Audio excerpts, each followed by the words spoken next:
네, 사람들이 세상을 보는 눈은 다 다른 것 같아요. 세상의 불합리나 부조리에 어떻게 반응하고 또 어떻게 대응하는지도 사람마다 다 다른 것 같습니다. 대부분 사람들은 신문이나 뉴스에 나오는 부조리를 보면 잘못이라고 지적하고 욕을 합니다. 하지만 실제로 그 속을 들여다보면 우리도 똑같이 그런 삶을 살고 있거나 원래 그러려니 하면서 눈을 감고 살아가는 일들이 많습니다. 또 실제적으로 진짜 분노를 가지신 분들도 계시지만 그런 분들도 적극적으로 문제를 해결하려고 하거나 또는 피해자들을 돕는 일에 선뜻 나서지는 못하는 것 같습니다. 그게 우리의 대체적인 모습인 거죠. 저는 오늘 예수님께서 나병 환자를 고치시는 장면을 통해서 예수님께서는 부조리에 어떻게 반응하시고 어떻게 대응하시는지 함께 좀 보았으면 좋겠습니다. 한 나병 환자가 예수님을 찾아왔어요. 꿇어 엎드려서 간절하게 그렇게 말합니다. 원하시면 저를 깨끗하게 하실 수 있습니다. 이 나병 환자는 자신의 병이 낫고 안 낫고의 모든 주권이 주님께 있다고 생각하고 주님께 맡겼어요. 당신이 원하시면 나을 수 있다고 확신한 겁니다. 이 나병 환자가 왜 이렇게 주님께 모든 것을 걸 만큼 그렇게 주님께 확신을 가지고 있는지는 그가 처한 상황이 얼마나 비참했는지를 보면 잘 알 수가 있습니다. 나병 환자는 아주 큰 위협을 무릅쓰고 예수님 앞에 나온 것이거든요. 나병에 걸리면 원래 성내로 들어올 수가 없었습니다. 지금 이게 예수님이 만난 곳이 성내인지 성외인지는 알 수가 없어요.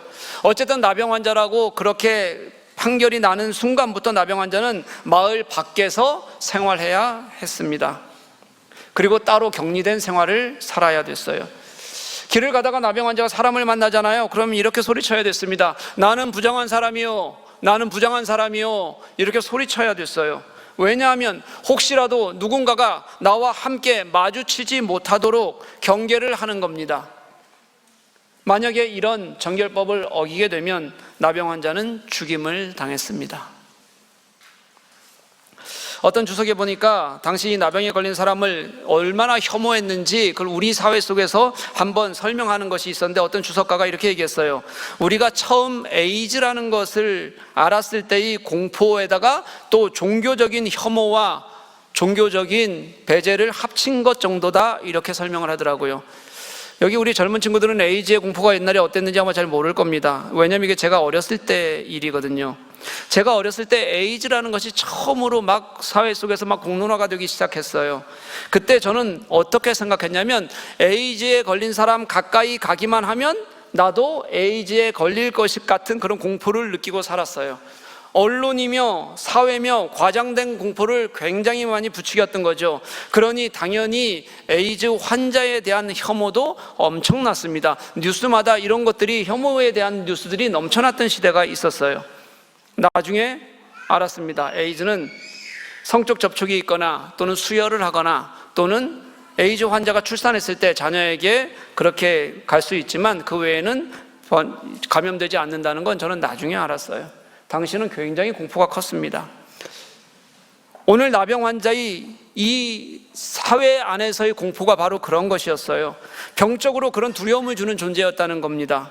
정말 누구도 마주하기 싫어하는, 마주하는 순간 무엇인가 될 것 같은 그런 두려움들이 시간이 쌓이면서, 율법의 시간이 쌓이면서 사람들에게 그 사람을 완전히 혐오하게 만들었어요. 게다가 이스라엘에서는요, 종교적인 혐오가 더해졌어요. 율법이 이렇게 말하더라 라는 그런 종교적인 혐오가 더해지면서 이 사람들은 사회적으로 완벽하게 분리되고 고통스러운 삶을 살았다는 겁니다. 그러니 지금 이 나병 환자는 너무 절박한 심정이 될 수밖에 없었어요. 어쩌면 내가 죽을지도 모르는 그 죽음까지도 감수하면서, 각오하면서 그렇게 예수님께 나아온 겁니다. 그러니 간절하게 매달릴 수밖에 없는 거죠. 꿇어 엎드렸다고 얘기하잖아요. 자신이 할 수 있는 간절함을 예수님 앞에서 다 보여줬다는 뜻입니다. 그리고 소리치는 거예요. 당신이 원하시면 나를 깨끗하게 할 수 있습니다. 내가 어차피 여기까지 왔는데 내가 이 소리를 치는 순간 내가 나병 환자라는 걸 사람들이 다 알 텐데, 이 모든 환경의 책임이 이제 누구에게 있는 거예요? 주님께, 주님이 하실 수 있습니다라는 그 한 가지를 가지고 그 앞에 꿇어 엎드렸다는 뜻입니다. 만약에 주님이 하지 않으시면 이 사람은 어떻게 되는 거예요? 죽는 거예요. 돌 맞아서.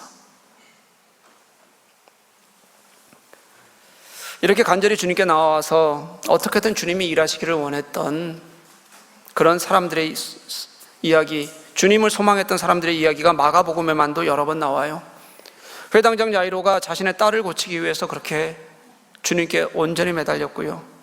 12해를 앓던, 혈루병으로 앓던 여인도 내가 예수님의 옷에 손을 대기만 하면 내가 나을 거라는 마음을 가지고 그도 율법을 어겨가면서 예수님에게 나와 손을 댔어요.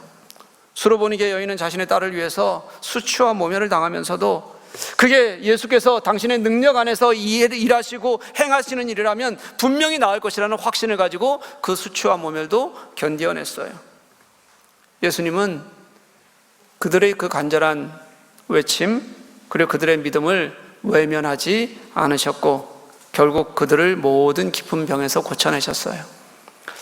저는 오늘 고치는 이야기인데 이것보다는요, 이 고칠 때의 예수님의 마음에 대해서 여러분들과 한번 같이 한번 보고 싶습니다. 그렇게 간절히 올 수밖에 없었던 그들을 대하는 예수님의 마음이 오늘 본문 속에 고스란히 들어있어요. 41절 상반절 말씀을 보면 예수님께서 그 나병 환자를 불쌍히 여기셨다 이러잖아요. 예수께서 불쌍히 여기사.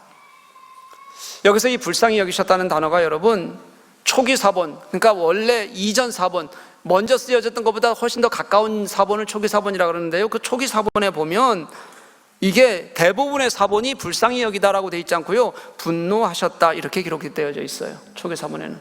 나중에 이게 불쌍히 여겼다로 바뀌었어요. 예수께서 나병 환자를 보고 분노하셨다?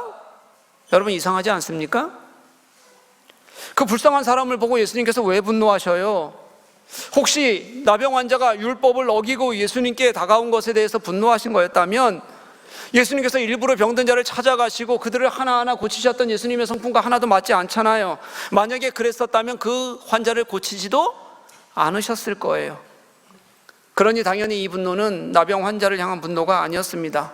이 분노는 나병 환자가 겪는 그 고통, 아픔, 그 사람을 바라보는 유대인들의 혐오, 그래서 그가 얼마나 비참한 상황에 처해 있는지 그걸 보면서 나 외에는 목숨을 내어놓고라도 나를 만나지 않고서는 안 된다고 생각했던 그 사람이 처한 그 안타까운 상황에 대해서 예수님께서는 분노하신 거예요. 원래 처음 나병 환자에게 말씀하셨던, 나병 환자들에 대한 규례를 주셨던 규례가 레위기에 나와요. 시내산에서 하나님께서 율법으로 주신 거예요. 이 율법을 보면 나병 환자에 대한 규례가요, 여러분 어떤 규례였냐면 한 사람도 그 생명을 소중히 여겨야 한다는, 생명을 소중히 여기시는, 생명을 사랑하시는 하나님의 마음이 그 규례 속에 그대로 들어있어요. 나병 환자를 다루는 규례 어디에서도 사람을 혐오해라라든지 그들을 어떻게 배제하라는 말씀으로 그렇게 만든 말씀이 아니라는 거예요. 그런데 예수님 시대에 이미 변했어요. 예수님의 분노는 사람에 대한 사랑은 사라지고 그 병 자체를 바라보면서 혐오만 남은 시대, 그로 인해서 그 나병 환자는 죽을 것 같은 절박함으로 살 수밖에 없고 홀로 살아가는 그 비참한 환경을 보고 예수님께서는 분노하신 겁니다. 저는 이 예수님의 분노를 보면서 지금 우리 시대를 좀 생각하게 돼요. 왜 교회가 사랑과 이해는 사라지고 혐오가 판을 치는 시대가 됐을까요? 우리가 가진 보편적 죄의 문제에는 다들 눈을 감아요. 왜냐하면 나도 그러고 살고 있거든요. 그 죄가 얼마나 크건 우리는 눈 감고 살아갑니다. 그러면서도 혐오의 대상을 찾으면 모든 교회가 혐오의 대열에 합류하는 모습이 예수님께서 분노하시던 그 시기와 너무 많이 닮아 있습니다. 제가 동성애 얘기 한번 해볼게요. 몇 년 동안 한국이 동성애 때문에 시끌시끌했습니다. 동성애는 몇 가지로 나눠볼 수 있어요, 여러분. 성경이 말하는 동성애는 죄입니다. 분명합니다. 성경에는 동성애를 어떻게 다루냐면요, 대부분 성경에 나오는 동성애는 쾌락을 위해서 하는 동성애예요. 그리고 또 남자들이 자신의 우월성을 나타내기 위해서 폭력적으로 행하는 동성애가 성경에는 대부분 나와요. 거의 99%는 그런 동성애예요. 이건 다 죄입니다. 이론의 여지가 없습니다. 쾌락을 위해서 하는 것, 그리고 폭력적으로 사람을 대하기 위해서 동성애를 하는 것, 다 죄예요, 여러분. 여기에 무슨 이론의 여지가 있겠습니까? 근데 한번 생각해 보시죠. 선천적으로 동성애적 지향을 가지고 태어난 사람들, 그냥 없다고만 말하지 말고요, 그들이 그렇게 얘기하면 진짜인지 한번 봐야 될 거 아니에요. 자신이 성적 지향이 어떤 것인지 아직 잘 몰라서 혼란스러워하면서 동성애를 하는 사람들도 있어요. 이 사람들은 나중에 교정할 수 있는 사람들이에요. 교회가 그들을 어떻게 품고 어떻게 대화하고 그들을 어떻게 하나님의 뜻을 배우게 하고 그리고 무엇을 선택할지 보아주었고 그리고 기다려줘야 하는 것이, 그게 교회에서 필요하지 않겠어요? 교회가 눈에 불을 켜고 무슨 죄인을 찾아내듯이 혐오하면서 반대하니까 그들이 교회를 다 떠나버렸어요. 그들은 하나님 앞에서 돌아와 구원을 받을 기회나 정체성을 회복할 그럴 기회도 갖지 못하고 우리가 하나님의 구원을 그들에게서 배제해버리는 그런 꼴을 그들은 경험하게 된 겁니다. 아니, 생각해 보세요. 우상이 들실들실거리는 우상의 나라에 가서도 그 우상을 섬기는 사람들 한 생명이라도 구원한다고 그렇게 선교사들을 보내고, 우리나라는 선교사들을 그렇게 많이 파송해 라고 말하는 그런 우리가 내 옆에 사람들에게 한 번의 기회도 주지 않고 배제하고 혐오하는 게, 이게 어떻게 하나님의 마음이겠습니까? 미국 예일대학의 신학자인 미로슬라브 볼프라는 사람이 있어요. 그분이 배제와 포용이라는 책을 썼어요. 볼프는 이 책에서 우리 사회에는 인종적인 갈등도 있고 사회적인 갈등도 있다고 말해요. 근데 그리스도인들이 이 안에서 이런 문제들을 해결하기 위해서 애쓰지 않았어요. 그러면서 그 사람이 하는 얘기가, 인종적인 갈등, 사회적인 갈등은 그거는 사회와 정치의 영역이니 그대로 두어도 된다는 거예요.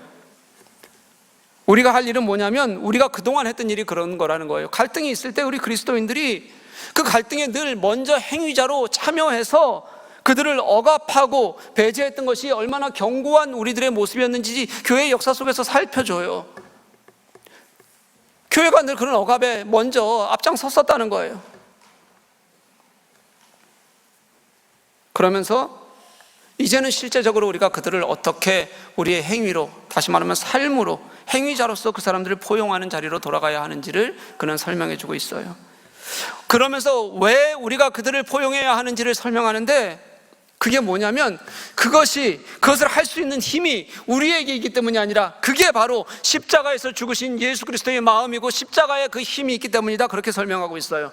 자신을 내어주시는 사랑, 그 하나님의 사랑이 우리 그리스도인들에게 용서를 갖게 하고 마음을 품게 하고, 그리고 혐오로 인해서 일어나는 그 처참한 환경이 있다면 그런 환경에 분노하게 하는 것, 그게 바로 예수님이 우리들에게 가르쳐 주신 마음이고, 그게 십자가가 이 땅에서 이루어지는 힘이었다는 거예요. 여러분, 사랑하는 여러분, 어떤 학자는 이런 말을 했어요. 예수님에게 있어서 분노와 긍휼은, 긍휼과 분노는 동전의 양면과 같다, 이렇게 얘기해요. 혐오하고 배제하고요, 누군가를 극한 고통으로 내모는 행위들, 오늘 나병 환자가 겪어야 하는 그런 처참한 환경을 예수님은 그저 보실 수가 없으셨어요. 마음에 끓어오르는 분노를 참으실 수가 없으시는 겁니다. 그런데 반대로 그런 처참한 환경 때문에 고통스러워하는 사람, 그 사람도 그냥 보지 못하셨어요. 너무 불쌍히 여기셨고, 그 불쌍한 사람을 그분은 고치시기로 늘 마음 먹으셨어요. 그래서 예수님께는 긍휼과 분노가 하나였어요. 여러분들도 분노하시죠? 저는 분노를 합니다.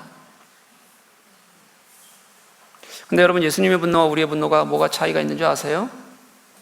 예수님의 분노는 어려운 사람들, 악한 사람들, 그런 세상을 만드는 사람들과 세상에 대한 분노였다면, 그러니까 다른 이들 때문에 생기는 분노였다면, 우리의 분노는 나의 유익 때문에 생겨야 대부분.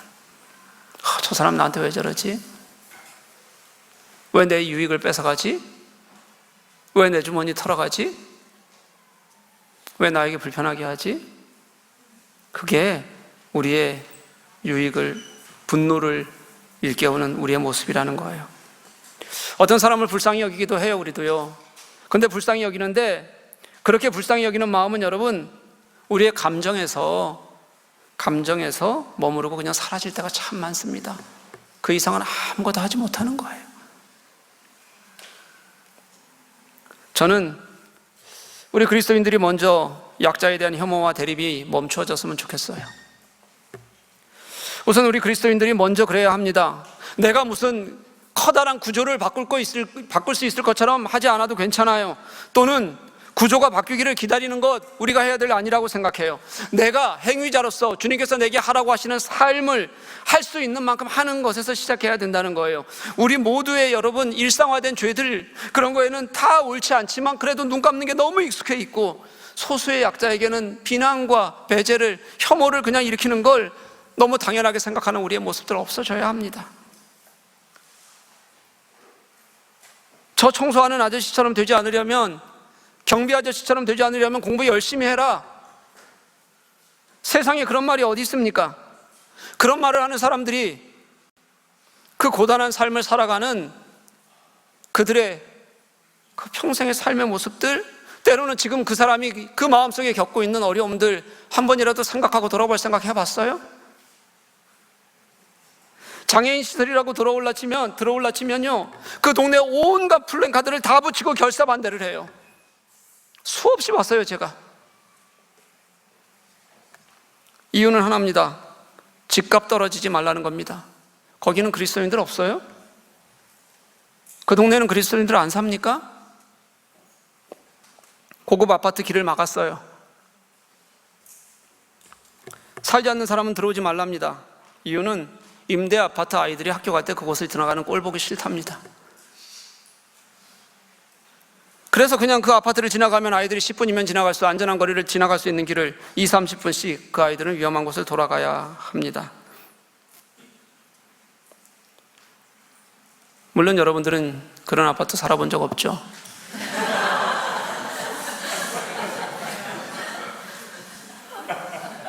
분발하십시오. 제가 예전에 교회 다니는 사람에게 이런 말을 했어요. 그랬더니 그분이 이렇게 얘기하더라고요. 당연한 거 아니에요, 목사님? 사유재산이잖아요. 그럴 수 있지 않아요? 그분들 입장에서는. 여러분, 성경 어디에 내 재산은 자기만 잘 먹고 잘 살기 위해서 쓰라고, 그래서 악착같이 그렇게 쓰고 약자들, 어린아이들까지도 억압하라고 성경에 어디 써 있는지 모르겠지만 그런 사람들이 교회 중직이에요.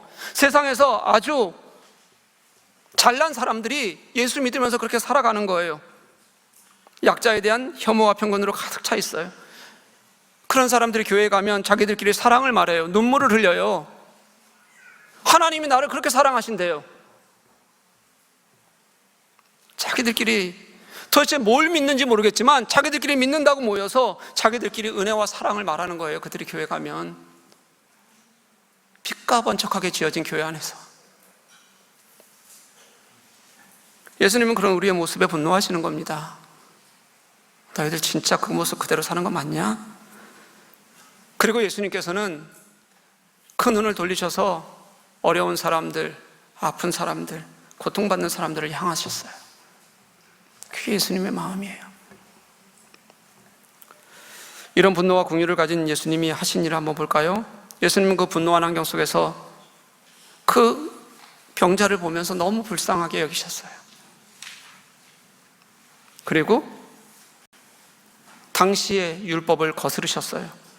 사회가 옳지 않으면, 법이 옳지 않으면 저항하는 겁니다. 그리고 그 안타까운 사람을 향해서는 정말 그 긍휼한 마음을 가지고 어떻게 했냐면, 그 예수님이 하신 일이 뭐냐면 나병 환자를 만지시는 거였어요. 예수께서 불쌍히 여기사 손을 내밀어 그에게 대시며 이렇게 말씀하세요. 예수님께서는 이전부터 사람의 환부에 손을 얹어 고치신 것이 예수님이 원래 고치시는 방법이었어요.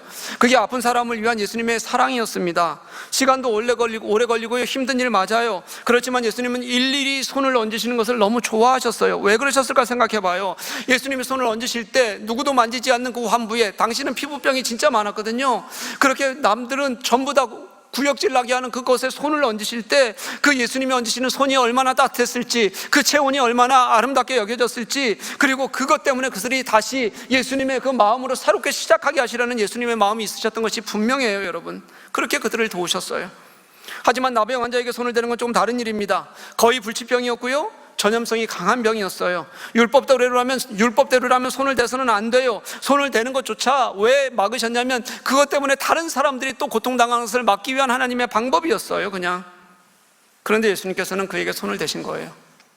저는 이렇게 한번 추측을 한번 해봐요.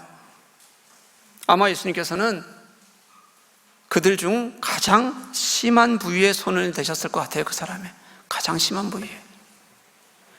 당시 나병 환자에 대한 혐오를 생각하면 아마 정결한 사람이 그렇게 혐오가 되고 배제가 되어서 사회에서 유기되어 버린 나병 환자에게 손을 댈 첫 번째 사례였을지도 몰라요. 예수님은 사람을 그렇게 대하셨다는 거예요. 사람을 고통으로 내모는 규칙은 그는 무시해도 불쌍하고 안타깝고 그리고 자신에게 그렇게 꿇어 엎드려 그 환경을 벗어나고자 하는 그 사람에게는 주님께서는 진실한 사랑으로 응답하시는 거예요. 이게 예수님의 방법이에요. 사랑하는 교회 여러분, 꼭 기억하셨으면 좋겠어요. 예수님의 치유는 그냥 고치심이 아니라 사랑이셨어요. 그 사랑을 나타내시기 위해서 불의와 맞서셨고, 사람을 사랑하는 것이 당신에게는 어떤 질서보다 더 중요했어요. 예수님께서 일부러 율법을 어기신 게 아니에요, 여러분. 세상에 반항하시는 게 예수님 취미 아니었어요. 뒤에 말씀을 보면 뭐라 그러냐면, 다 나은 그에게 가서 내 몸을 제사장에게 보이고 내가 깨끗하게 되었으니 모세가 명한 것을 드려 그들에게 입증하라, 이렇게 말씀하시는 장면이 나와요. 율법에 보면 어떤 내용이 있는 거냐면, 나병에서 나으면 가장 먼저 제사장에게 보여야 했어요. 제사장이 나병이 나은 것을 확인해 주면 그때서야 자유로운 시민으로 돌아갈 수 있는 거예요. 그 절차가 없으면 나병 환자가 됐던 사람들이 아무리 나았다고 할지라도 정상적인 사회로 돌아갈 수가 없는 겁니다. 예수님은 그러니까 가서 보이라고 하는 그 마음속에는 질서도 그 사람을 위해서라면 지키게 하시는 거예요. 율법대로 하라고 예수님께서 명령하시는 거죠. 그래야 그 사람이 살 삶을 살 수 있으니까, 그러니까 그렇게 하라고 말씀하시는 거예요, 여러분. 예수님께서 왜 일부러 율법을 어기시겠어요? 그럴 리가 없어요, 여러분.